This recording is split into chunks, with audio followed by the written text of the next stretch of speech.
This week in Cincinnati. This morning we're speaking with Cincinnati Mayor John Cranley as he begins his second term in office. And joining us again, of course, this morning, WCPO reporters Paula Christian and Amanda Seitz. There's been a lot of discussion, and we have a feedback hotline here where a lot of people call in with their own opinions about the stories that are happening in this city and in the tri-state.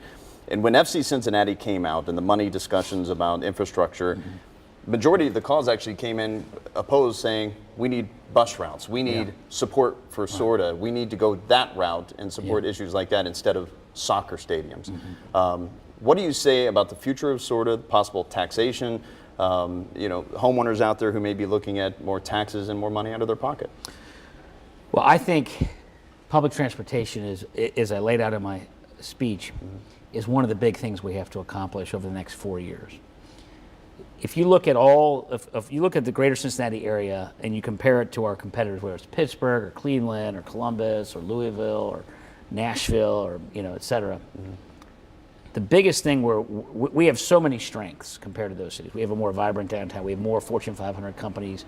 We have a better art scene, and we have all big league sports. And I think getting soccer is part of that, being an attractive place to raise a family and a quality of life. The one area where we're less than those other areas is we do not have the public transportation options that a lot of those other cities have. And this is important to employers who, especially for lower income jobs, which are important to break poverty, to help low income jobs get at the beginning of that economic ladder. A lot of times those people need buses to get to and from work. It makes it easier for businesses to succeed when there's a robust public transportation But can you get that done without raising taxes? Or, I mean, looking at a 2019 projected budget shortfall right now, the bottom line, are we going to have to pay more taxes to get that worked out? Well, every other urban county in Ohio has a sales tax countywide for bus transit. We do not. If the county is the only way to improve the public transportation system is for the county to pass some kind of a sales tax. In that scenario, what I've proposed is that we actually lower the city's income tax.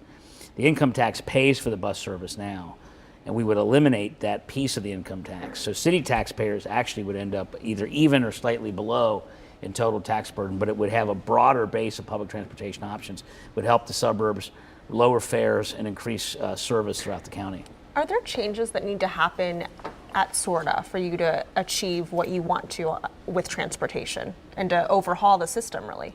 I think right now there's been a good case made that the current system doesn't have enough funding, that it's a sinking ship and service will continue to be cut if something doesn't give.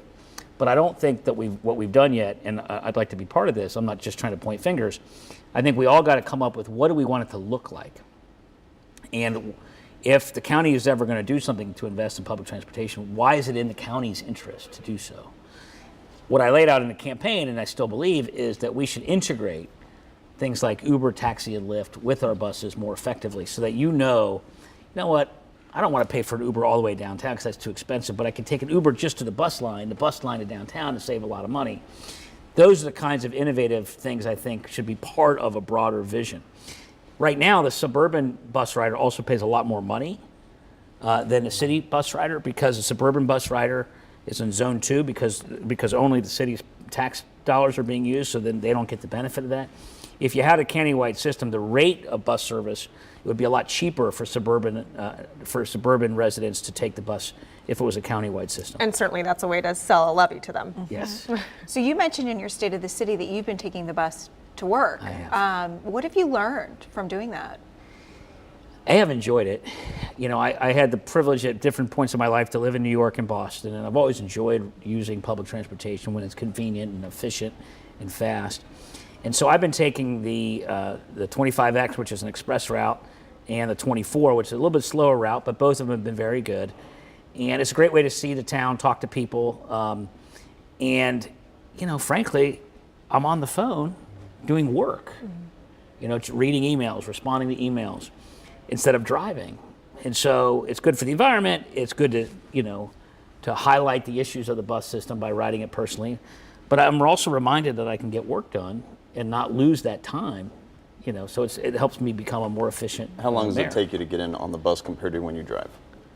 I mean, driving is quick, so maybe Sure. 10 minutes, and if I get the express, it's probably a 15-minute journey. If I get the 24, which is a much slower route, it's more like a half hour. Because I know that my area, where I live out in Madeira, and a lot of folks out in Kenwood, Sims Township, the bus stops out there, what would be maybe a 10-minute drive into downtown is about an hour bus ride. Yeah. And depending obviously how the routes the routes Well, run. that's How what, do you well, simplify that's that? right. We need if we're going to have a real system, we got to have bus rapid transit, have a lot more express routes. And if we if we went to a county system, we could do that. I know you said you've enjoyed riding the bus, but what is one thing that you've learned that you would like to change? I'd like to have more options. You know, like the express is great. It's really no slower than driving. But there's only 2 express in the morning and 2 on the way home, and the 2 on the way home are between 5 and 6. I almost never leave the office before 6. So there isn't an express option for me to get home after 6 o'clock. So I'd like to see more service. All right, our conversation with Mayor John Cranley will continue right after this.